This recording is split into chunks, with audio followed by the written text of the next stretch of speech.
कहानी है एक जवान भिखारी और एक सुंदर लड़की की। भिखारी जिंदगी के बारे में, जिसका नाम है संजय, पर लोग इसे लंगड़ा भिखारी कहते हैं क्योंकि वो अपने दाएं पैर से लंगड़ा कर चलता था।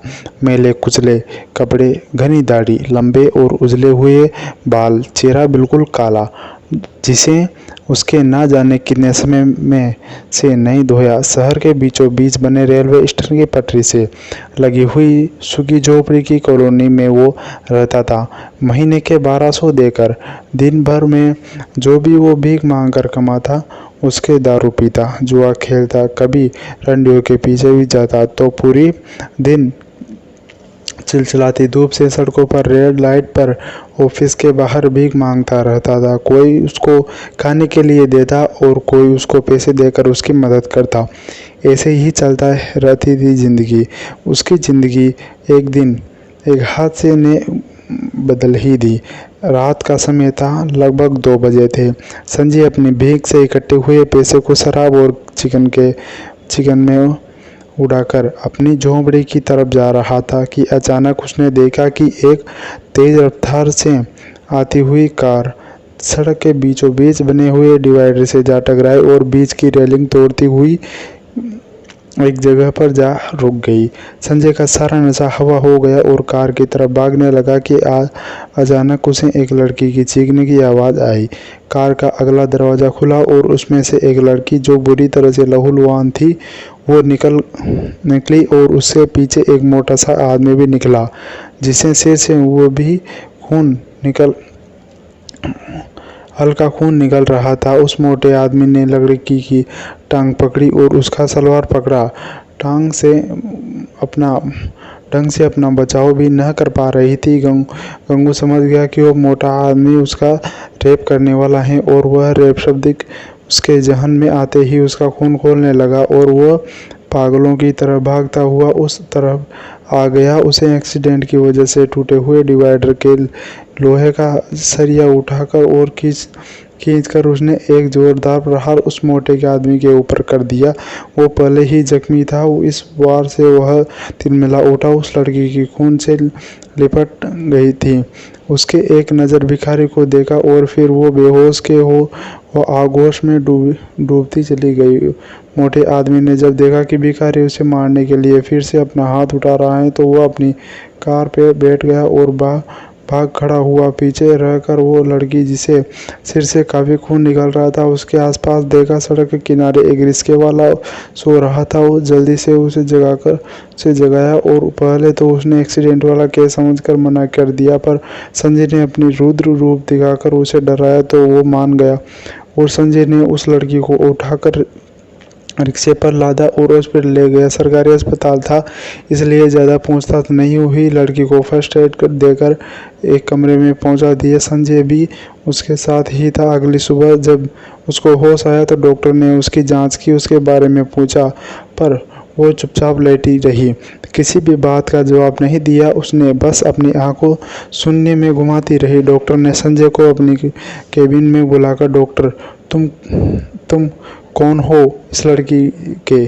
संजय इसके लिए बिल्कुल भी तैयार नहीं था। उसके मुंह से अचानक निकल गया, जी मेरी रिश्तेदार है। डॉक्टर ने उसे ऊपर से नीचे तक देखा। डॉक्टर को विश्वास तो नहीं हुआ, पर कुछ बोला भी नहीं। कुछ देर बाद उसने एक एक्सरे स्क्रीन पर लगाकर दिखाया और बोला, देखो, इसके सिर के अंदर पर चोट आई है। वैसे तो घबराने की कोई बात नहीं है, पर मुझे लगता है कि ये अपनी याददाश्त खो देगी। इसको अपने बारे में कुछ भी याद नहीं है। संजय की समझ में कुछ भी नहीं आ रहा था। वो डॉक्टर की बातें सुन रहा था। डॉक्टर,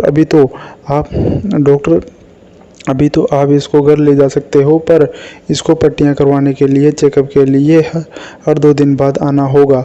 वो चुपचाप और वापस उस लड़की के पास आ गया और उसे देखकर कुछ याद करने की कोशिश कर रही थी, पर सब बेकार आ गई। संजय ने उससे पूछा, तुम कौन हो, क्या नाम है तुम्हारा? लड़की ने पहली बार अपने मुंह से वो शब्द निकाले, मुझे कुछ याद नहीं रहा।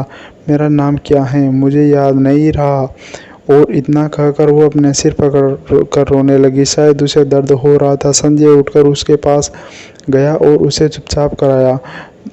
पानी का गिलास दिया। शाम तक नर्स ने उसे छुट्टी देने की दवाइयाँ एक लिफाफे में डाल दी और बोला, अब तुम घर जा सकते हो। संजय ने उस लड़की को लेकर बाहर आ गया। एक बार तो उसने सोचा कि उसको लेकर पुलिस स्टेशन चला जाना चाहिए, पर फिर दिमाग में शैतानी भूत ने कहा कि ऐसा माल को तू ऐसे ही अपने हाथ से कैसे जाने दे सकता है।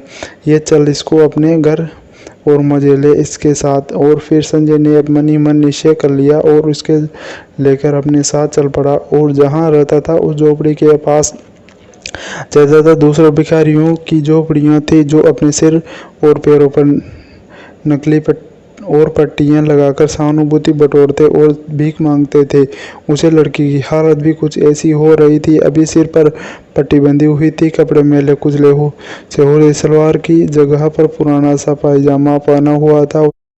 उसने जो हॉस्पिटल से मिला हुआ था, कुल मिलाकर वो भी अब उनकी तरह ही लग रही थी। फर्क था बस उसके गोरे रंग का, जो उसे अलग दर्शा रहा था। संजय को उसको लेकर अपनी कॉलोनी में पहुंच गया। अंदर जाते ही हर कोई उसको और उस लड़की को घूर रहा था। एक दो ने तो पूछ भी लिया, कहाँ से लाया है ये माल संजय, पर उसके किसी बात का जवाब नहीं दिया और उसे लेकर अपने झोपड़े पर पहुँच गया। दरवाज़ा बंद करके उसने लड़की को चारपाई में बैठाया और झोपड़ी में कुछ खाने पीने का सामान ढूंढने लगा, पर वहाँ कुछ होता तभी तो मिलता ना। ढूंढने की एक्टिंग कर रहा था कि अचानक बाहर का दरवाज़ा खड़का।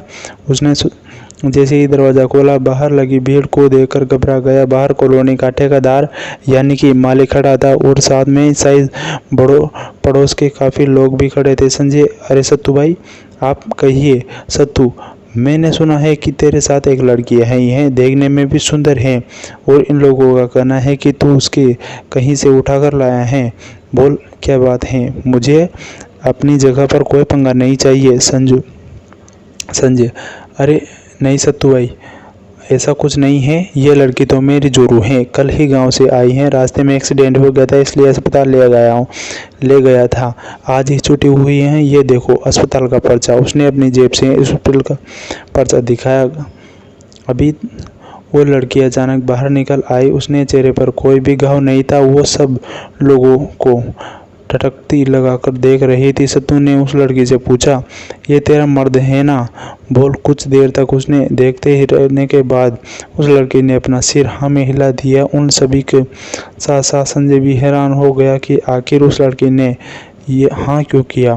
सब लोग उसकी तरफ हैरानी से देखने लगे कि ऐसे बदसूरत भिखारी की इतनी खूबसूरत बीवी कैसे हो सकती है, पर अब शक करने का कोई प्रश्न नहीं रह गया था। उसकी बात मानकर सभी लोग अपने अपने घर की तरफ चल दिए। सत्तू ने जाते कहा, अब तू अपनी बीवी के साथ रहेगा तो तेरी झोंपड़ी का किराया 1500 होगा, समझा?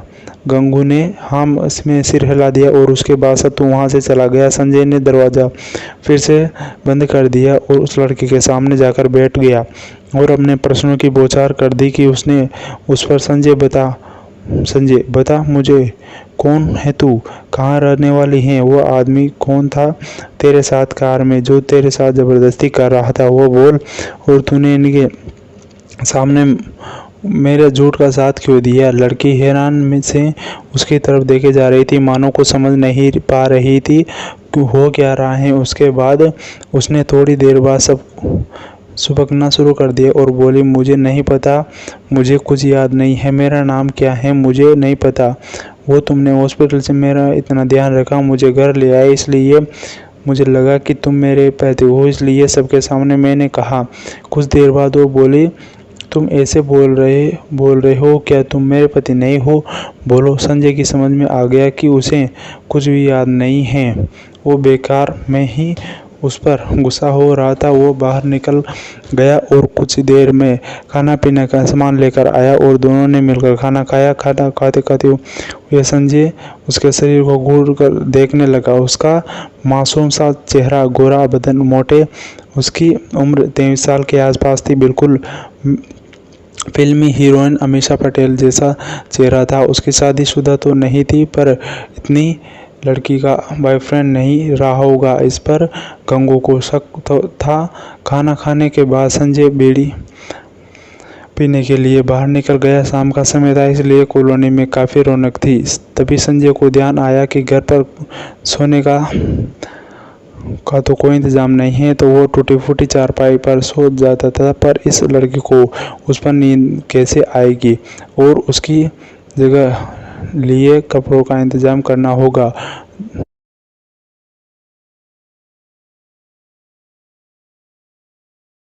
कॉलोनी के कई लोग सस्ते कपड़े बेचते थे। वो वहां पहुंचा और औरतों के कपड़े देखने लगा। एक घाघरा, चोली और सेट उसे पसंद आ गया और उसके साथ ही उसने एक लड़की को जरूरी सामान भी लिए, साथ ही एक मोटी चादर और चप्पल भी लिए उसकी लड़की के लिए। ये सारा सामान 500 रुपये में मिल गया और अपने झोपड़े की तरफ चल दिया और वहां पहुंचकर उसने वो सब सामान उस लड़की को दे दिया।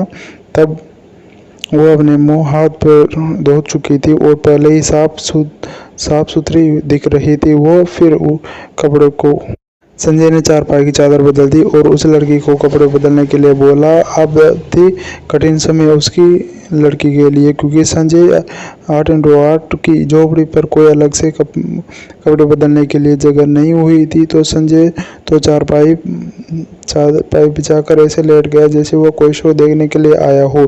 लड़की सकुचाती हुई उठी और उसने दूसरी तरफ मुंह कर दिया और उसने वहीं हॉस्पिटल वाला पायजामा और अपने सूट का कुर्ता पहना था। वो उसके कपड़े बदलने के लिए पास ही दूसरी टपरी में चली गई और सारे कपड़े पहनकर वो उसी तरफ घूमी तो संजय देखा रह गया।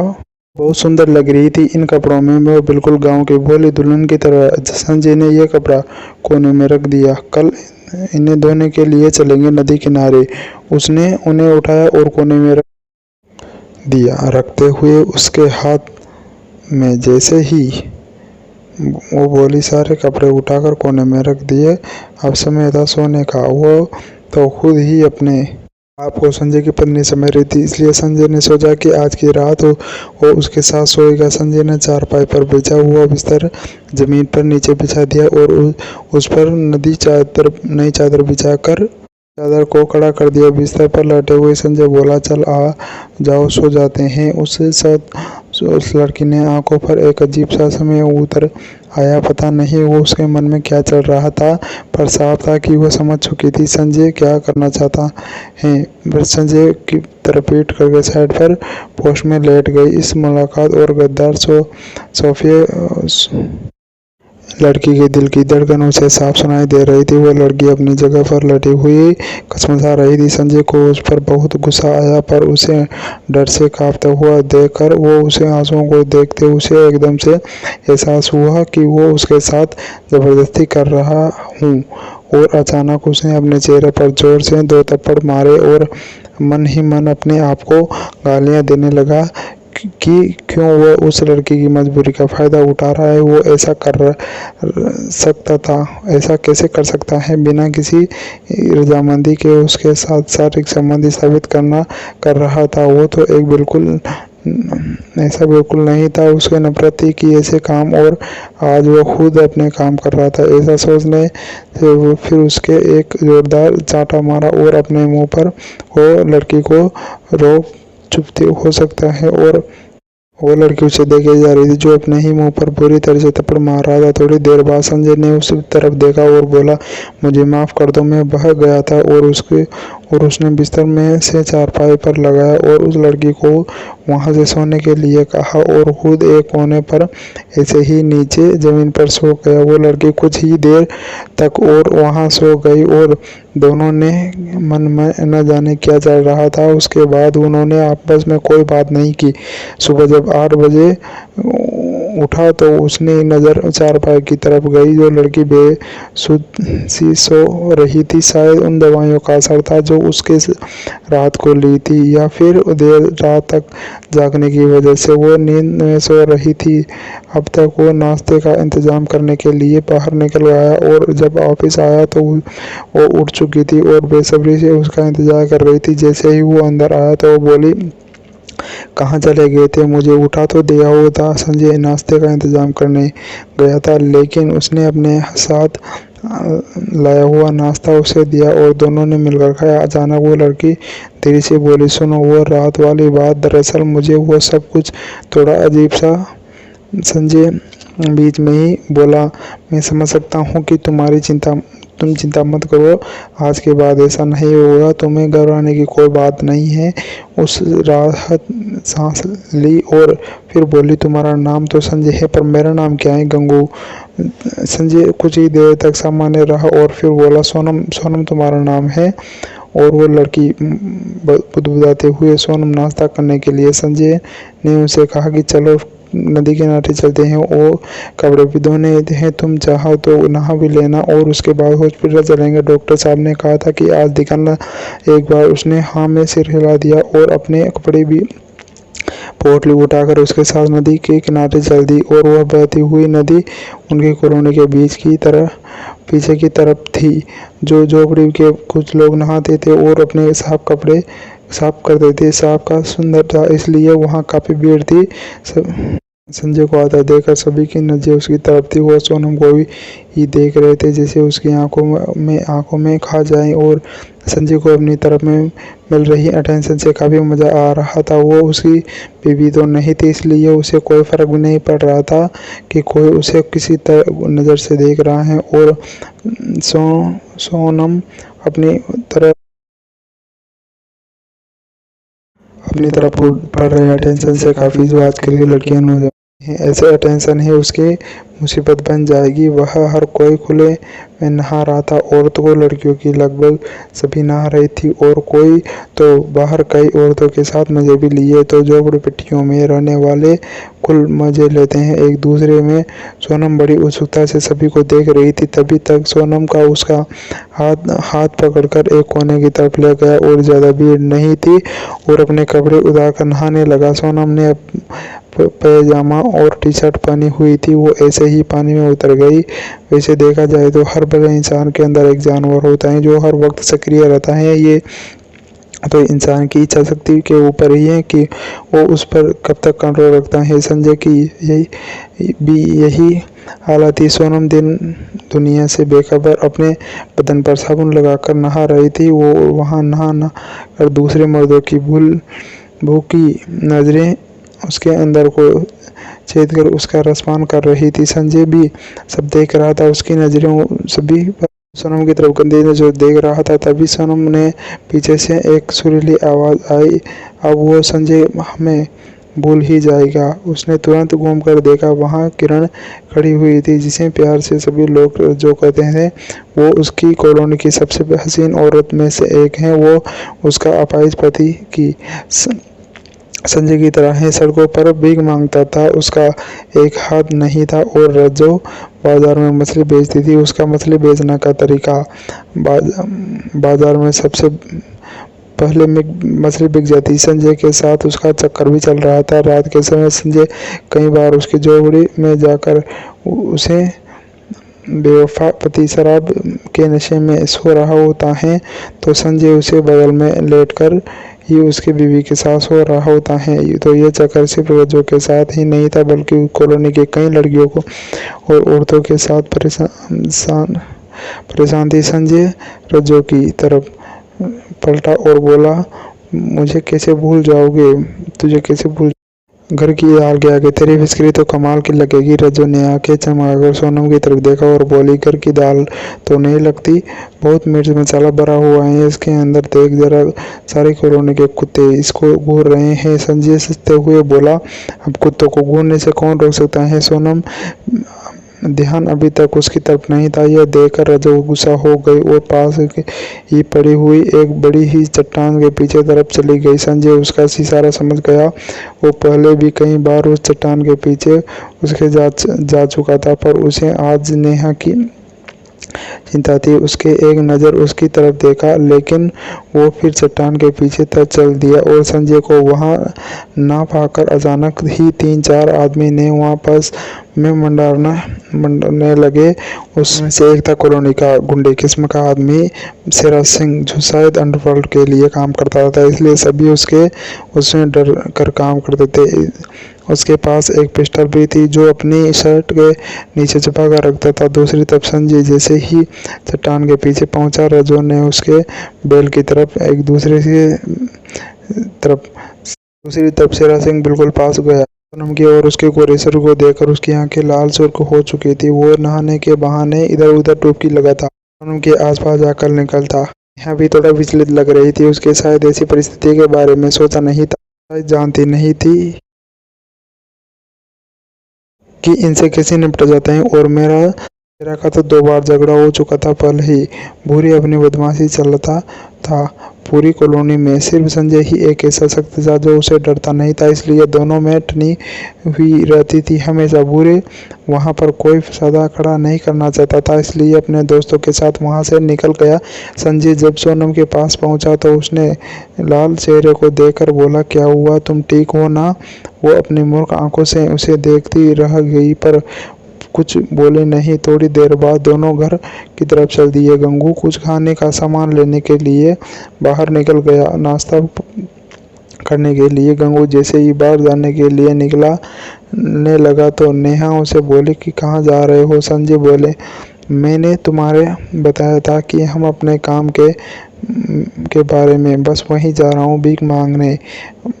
अब इस अपाहिज को कोई काम तो देता नहीं है। उसने अपनी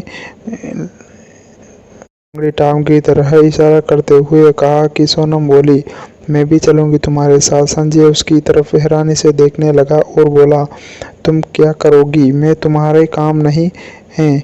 सोनम, मैं घर में क्या करूंगी? ये ले चलो ना मुझे साथ, शायद तुम्हारे कुछ मदद ही कर दूं। संजय को क्या परेशानी हो सकती थी? उसे आके सातिर दिमाग में अचानक ख्याल आया कि उसके साथ इतनी सुंदर लड़की को देखकर शायद उसे ज़्यादा भीख मिलने लग जाएंगे, क्योंकि कॉलोनी में जो भी भीख मांगते थे जिसके साथ उसकी बीवी या जवान बेटी जाती थी तो ज़्यादा भीख कमा कर आते थे। वापस उसे हाँ में भर दी और दोनों भीख मांगने के लिए निकल पड़े। दोनों झोपड़पट्टी से निकल कर मेन रोड पर आ गए और यहीं से संजय अक्सर भीख मांगते की शुरुआत करता था। वहाँ एक चौराहा था जो रेड पॉइंट लगभग 2 मिनट की होती है, इसलिए काफ़ी वक्त मिल जाता था हर गाड़ी के पास जाकर भीख मांगने होते थे। गंगू जब वहां पहुंचा तो पहले से ही 3-4 भिखारी उस जगह पर भीख मांग रहे थे। संजय ने उस सभी को जानता था। उन भिखारियों ने जैसे ही संजय को एक सुंदर लड़की के साथ आता हुआ देखा तो अपने काम छोड़कर उन्हें देखने लगे। सोनम किसी भी एंगल से भिखारी नहीं लग रही थी। संजय ने समझाया कि पहले देख लो और फिर कैसे भीख मांगना है, फिर तुम भी ट्राई करना। ऐसे कहते हुए संजय को मन ही मन हंसी भी आ रही थी कि वो सोच रहा था कि ये इतने अमीर घराने की लड़की लगती है, पर याददाश्त खो जाने की वजह से कैसे काम करने पड़ रहे हैं इसको। शायद ये भी नहीं जानती कि भीख मांगना इस समाज का सबसे गिरा हुआ काम है जो वो करने जा रही है। पर इस बात को संजय को कोई फर्क नहीं पड़ रहा था। आखिर वो उसकी मदद ही तो कर रहा था। वो ना होता तो उसकी इज्जत लुट गई होती, शायद वो आदमी उसको मार ही देता। रेप करने के बाद उसे सोनम की इज्जत ही नहीं बचाई बल्कि उसे रहने के लिए अपनी झोपड़ी में जगह भी दी। अब वह अगर उसकी मदद भी कर रही है तो उसे कोई बुरी क्या बात है। संजय उसके सब कुछ समझकर एक गाड़ी की तरफ बढ़ गया और सोनम ने नोट किया कि भीख मांगते हुए संजय के चेहरे के एक्सप्रेशन बदल गए और उसकी टांगें भी थोड़ी और लड़खड़ाने आ गई और उसकी आवाज़ भी कमज़ोर हो सी हो गई और बोलते हुए अपने हाथों को भी धीरे धीरे नीचे कर रहा था। यानी कुल मिलाकर वो अपनी बदलाव जिंदगी का वास्ता देकर भीख मांग रहा था। वह बीवों एक गाड़ी के पास आ गया और भीख मांगने के लिए उसने भी भगा दिया और दूसरी गाड़ी के पास गया। फिर संजय एक गाड़ी के पास जिसके साथ था वह सीट में एक बूढ़ी औरत बैठी उसकी तरफ शीशा खटखटाने लगा और संजय की हालत देखकर शीशा नीचे करते हुए उसने हाथ में 5 का सिक्का रख दिया। संजय ने झुककर उसका आभार प्रकट किया और आगे चल दिया। और नेहा ने यह सब काफी गौर से देख रही थी और उसने अपने कपड़े की तरफ देखा और बिल्कुल साफ सुथरे थे, कहीं से फटे हुए नहीं थे।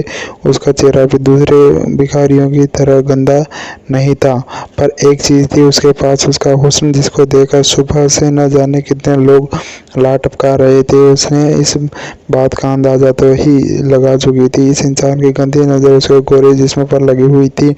अब जिसके पास भिखारियों की तरह गंदा जिस्म या कोई टूटा फूटा अंग तो था नहीं जिसकी सहानुभूति बटोर कर वो भीख मांग सके।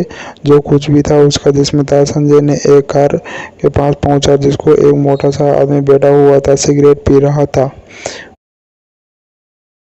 उसका एसी चल रहा था और उसने अपनी होंडा सिटी का शीशा खोल दिया। संजय उसके पास गया और अपने दोनों हाथ जोड़कर उसे भीख मांगने लगा। मोटे आदमी ने उसको झिड़क दिया और वो आगे जाने के लिए जाने वाला था कि तभी उसने पीछे से सोनम की मीठी आवाज़ आई और बाबूजी दे दो ना, सुबह से कुछ नहीं खाया से। संजय झट से पलटकर पीछे देखा। नेहा अपनी गोल आंखें ना जाकर उसे देखने लगी। संजय मन ही मन कुछ हो गया और साइड हो गया। अब मोटे आदमी ने नजरें सीधी सोनम पर गिरी। उसे तो यकीन नहीं हो रहा था कि इतनी सुंदर लड़की भिखारन हो सकती है। उसने एक लंबा सा कांस लिया और उस पर अंगुलियां से इशारा करते हुए सोनम को अपने पास बुलाया और झिझकते हुए आगे हो गई। फिर उस मोटे आदमी ने अपने मुंह से भरा हुआ धुआं उसके चेहरे पर फूंक मार निकाल दिया और सोनम ने फिर से कहा, बाबूजी दे दो ना कुछ। सोनम को घूर रहा था और फिर उसका हाथ अपनी ऊपर वाली जेब में गया और उसने एक नोट निकाल कर सोनम के हाथ में रख दिया और रखते हुए अपनी उंगलियां से उसके हाथ को रगड़ दिया। और नेहा ने कुछ थोड़ा अजीब सा लगा पर फिर भी कुछ ना बोला। तभी ग्रीन लाइट हो गई और वो कार आगे चल गई। और उसके जाने के बाद संजय ने जैसे ही उसके हाथ में पकड़ा हुआ नोट देखा, उसकी आंखें फटी की फटी रह गई। 100 रुपये का नोट था।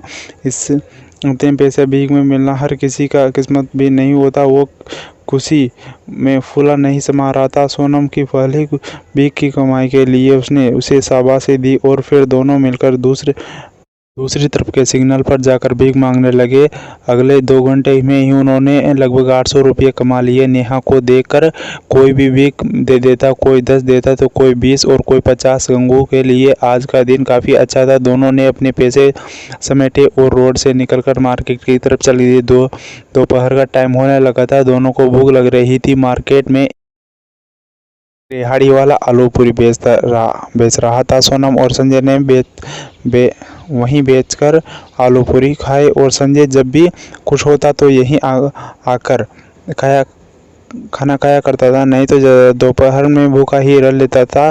तो संजय ने सोनम से पूछा, तुम्हें कोई परेशानी तो नहीं है ना? वो सब करते हुए मतलब भीख मांगते हुए सोनम बोली, तुम भी ये काम रोज करते हो, तब तुम्हें कोई परेशानी नहीं तो मुझे क्यों होगी? उसकी बात सूरज और प्यार भरी बात सुनकर वो मुस्कुरा दिया। खाना खाने के बाद वो दोनों एक ऑफिस वाले एरिया में घूम गए और जाने वाले लोग काफ़ी पैसे भी देते हैं। संजय और सोनम बिल्डिंग थी और नेहा एक पार्किंग बाहर जाकर खड़े हो गए। पार्किंग के अंदर जा रहे हर आदमी सोनम को घूर कर देख रहा था। फिर जैसे ही सोनम अपने हाथ आगे करती तो वो अपने हाथ में नोट पकड़ा देते। 10 के नोट की तो गड्डी बन गई थी गंगू की जेब में।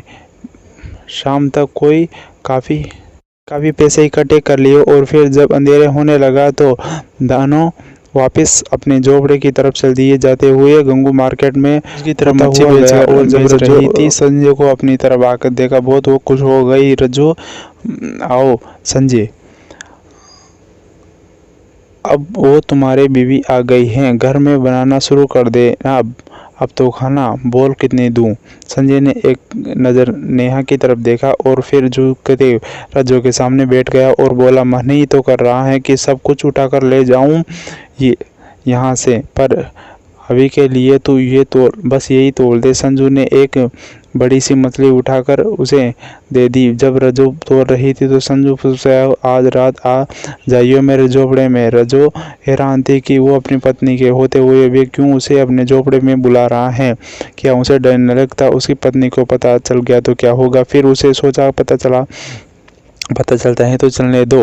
अगर खुद ही अपनी पत्नी के होते हुए भी उसे बुला रहा है तो ज़रूर उसके कुछ सोच कर ही कदम उठाया होगा उसने। बाद में संजय और सोनम की तरफ चल दिए। आज की काफ़ी पैसे इकट्ठे हो गए और संजय के पास वो किचन में इस्तेमाल होने वाली हर चीज़ को इकट्ठा करते हुए घर की तरफ चल दिए। रास्ते में उसने एक शराब की बोतल भी खरीद ली। संजय के पास एक पुराना स्टोव पड़ा हुआ था जिसमें उसने तेल डालकर चालू कर दिया और फिर चावल और मछली बनाने लगा। आज काफ़ी सालों के बाद किचन का काम कर रहा था, पर फिर भी उसे कोई भी परेशानी नहीं हो रही थी। सोनम उसके पास बैठी हुई देख रही थी। खाना बनाकर जब तैयार हुआ तो संजय ने अपने कपड़े बदलने की सोची। अपने भीख मांगने वाले कपड़े वो अलग ही रखता था। सोनम चारपाई पर बैठ गई और वो भी खुलकर संजय को देख रही थी। संजय को ऐसे बिहेव कर रही थी जैसे उसे कोई फर्क नहीं पड़ रहा हो। संजय ने अपना पैजामा और एक पुरानी सी टी शर्ट पहन ली और दोनों ने मिलकर खाना खाया। और संजय ने सचमुच काफ़ी स्वादिष्ट खाना बनाया था। और आगे कहानी जानने के लिए कमेंट करें और चैनल को सब्सक्राइब करें ताकि नोटिफिकेशन में आपको अगली पोस्ट मिल जाए। धन्यवाद।